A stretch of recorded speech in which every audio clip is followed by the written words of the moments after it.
Boa noite a todos. Hoje o que nós vamos tratar vai ser sobre improbidade administrativa. O que é improbidade administrativa? A improbidade administrativa são aqueles crimes que os agentes públicos cometem contra a administração pública, sejam eles em conluio com o particular, sejam eles feitos somente pelo agente público.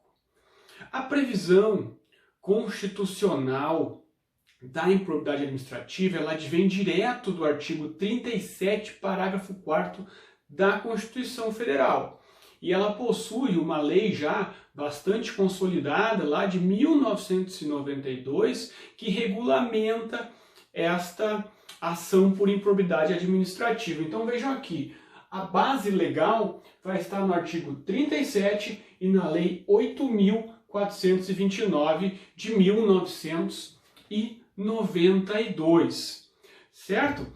Esta lei prevê que os crimes contra a administração pública podem ocorrer em 4 modalidades. Então a gente diz que o servidor público que comete crime contra a administração pública, ele peca. Por quê? Por que ele peca? Ele peca porque ele pode cometer prejuízo ao erário, ele pode cometer um enriquecimento ilícito, ele pode obter um enriquecimento ilícito, ele pode fazer uma concessão fiscal indevida, ou ele pode atentar contra os princípios da administração pública, realizar algum ato que seja contrário aos princípios da administração pública, a todos eles, especialmente aqueles princípios do artigo 37, o famoso LIMP, certo?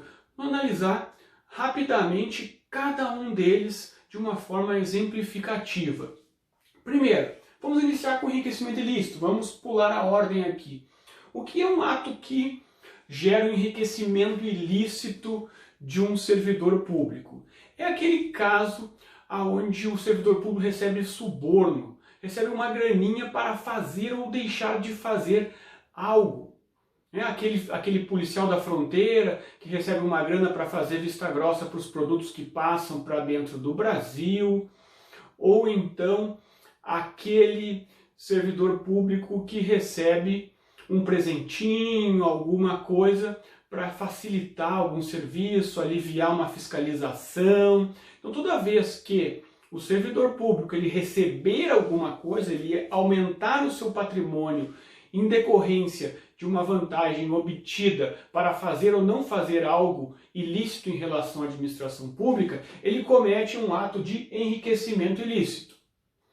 Muito bem.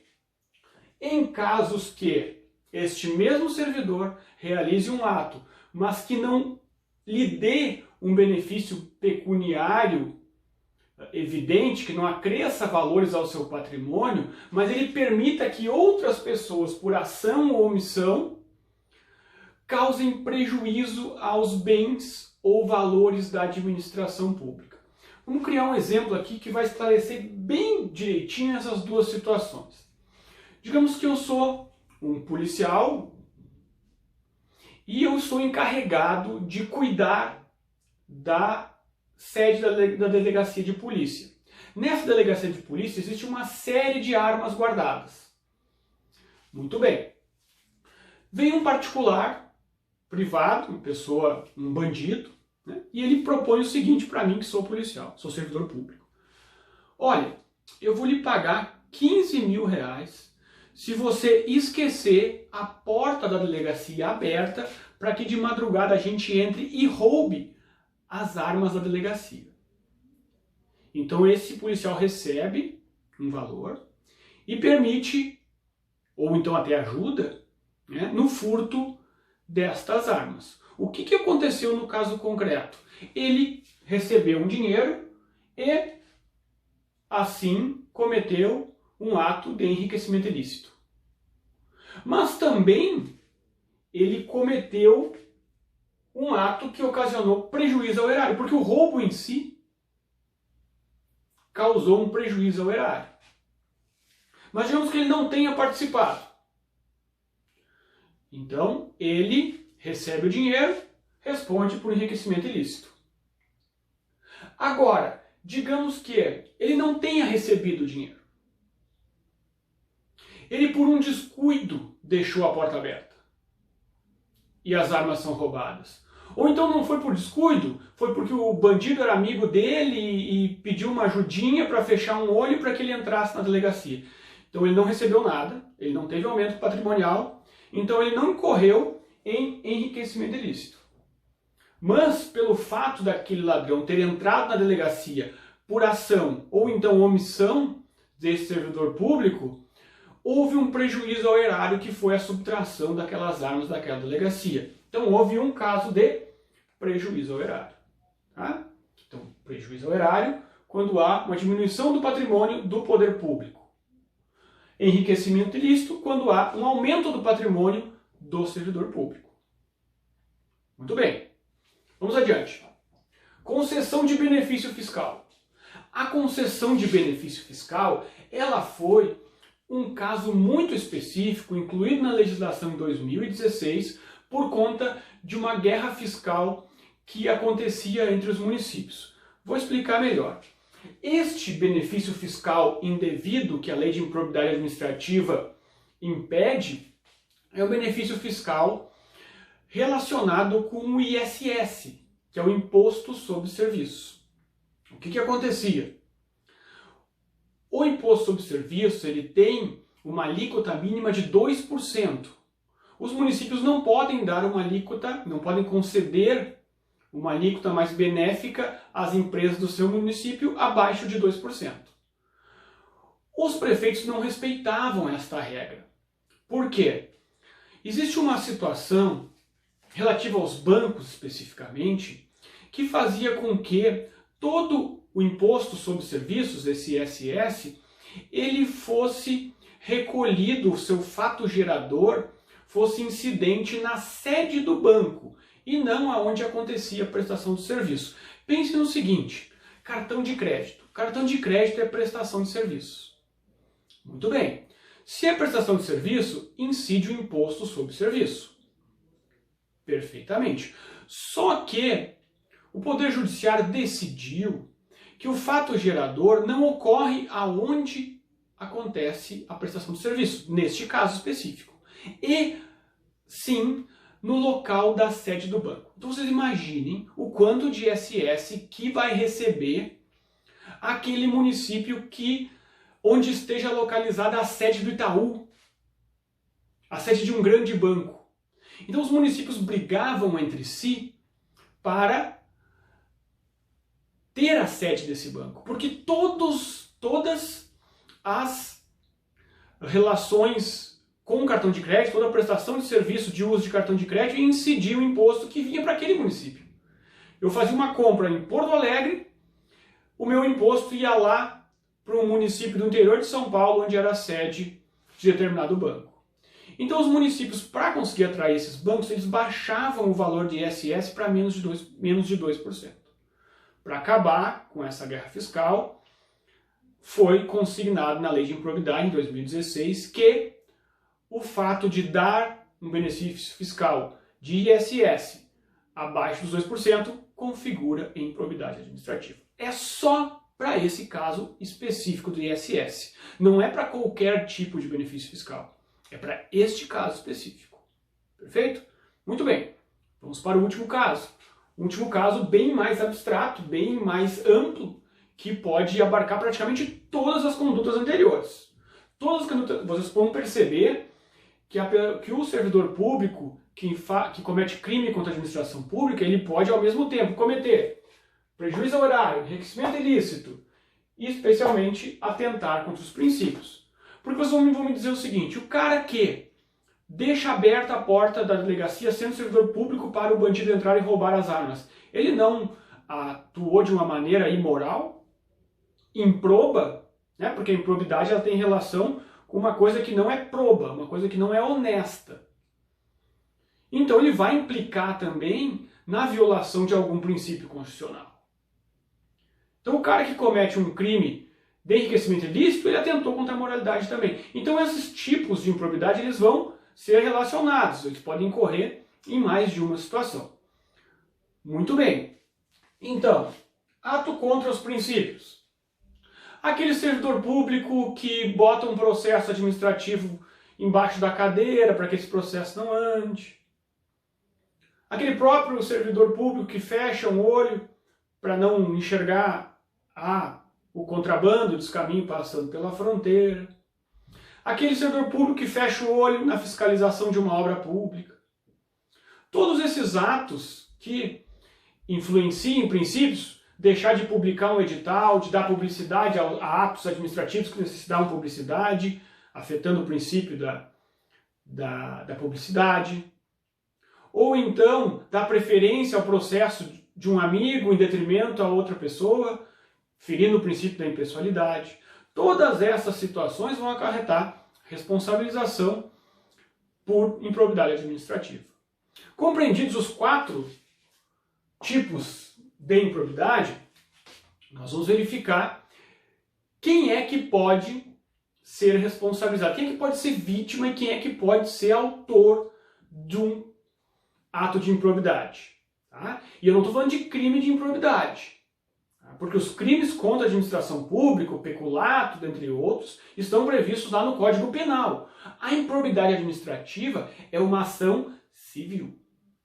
É uma ação civil que depois nós vamos ver as penalidades, elas não são penalidades de cunho penal. Elas não implicam a restrição da liberdade como nas sanções penais. Ela é uma ação civil. Ela vai imputar uma responsabilização civil ao agente público, que vai responder também criminalmente, mas não por improbidade, e sim pelos crimes previstos lá no Código Penal.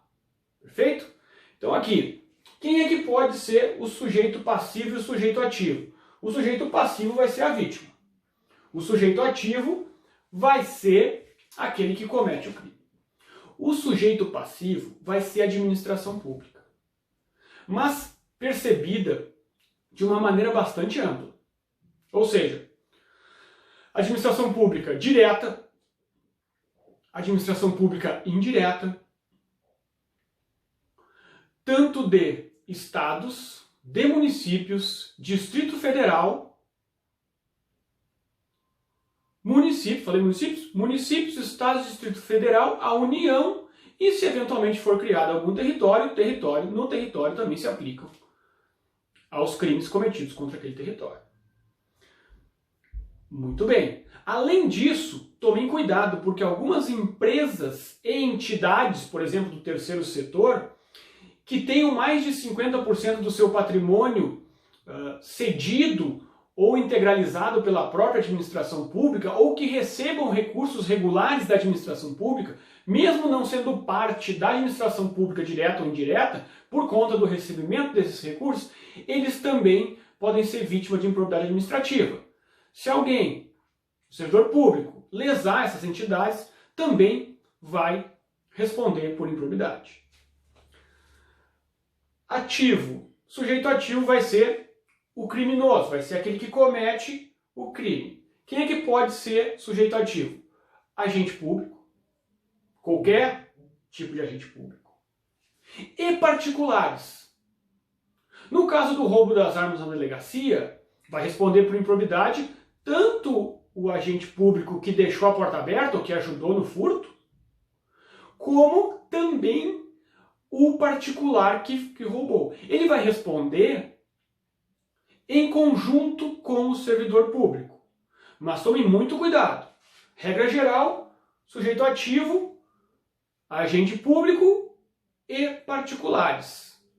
Mas os particulares não respondem sozinhos.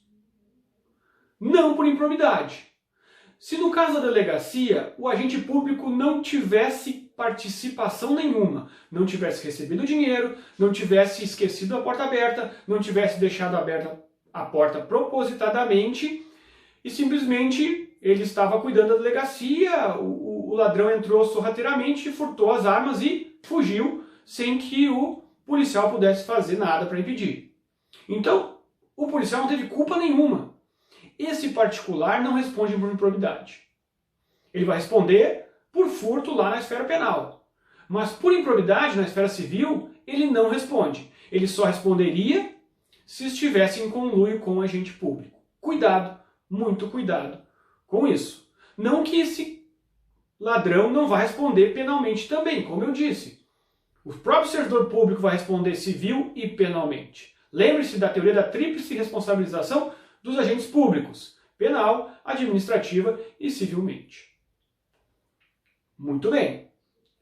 Compreendido bem quem são os partícipes do ato de improbidade, só resta, neste primeiro ponto, e depois eu vou fazer uma pausa e vou trocar o escrito no quadro, eu vou ter quais os atos que são admitidos com dolo ou com culpa. Perceba o seguinte: alguns atos, segundo o STJ, necessitam da comprovação de que houve a intenção do agente em cometer o ato. Ou seja, exige uma conduta dolosa. Perfeito? Já outros aceitam a modalidade culposa. Ou seja, quando o agente não tinha a intenção de cometer um desses atos do PECA, prejuízo, enriquecimento, concessão ou ato, mas por imperícia, imprudência ou negligência, acabou permitindo que o ato acontecesse. Que é o exemplo do policial que esquece a porta aberta. Foi negligente. Se ele tivesse sido diligente com as suas tarefas enquanto policial, ele teria trancado a porta, mas ele esqueceu. Ele foi negligente com o seu trabalho. E por culpa disso, ele vai responder se a modalidade, se o tipo, se o ato aceitar modalidade culposa. Caso contrário, não vai. Tá? Vamos ver quais são as situações elencadas. Eu vou ter que fugir da frente da câmera para pegar uma caneta.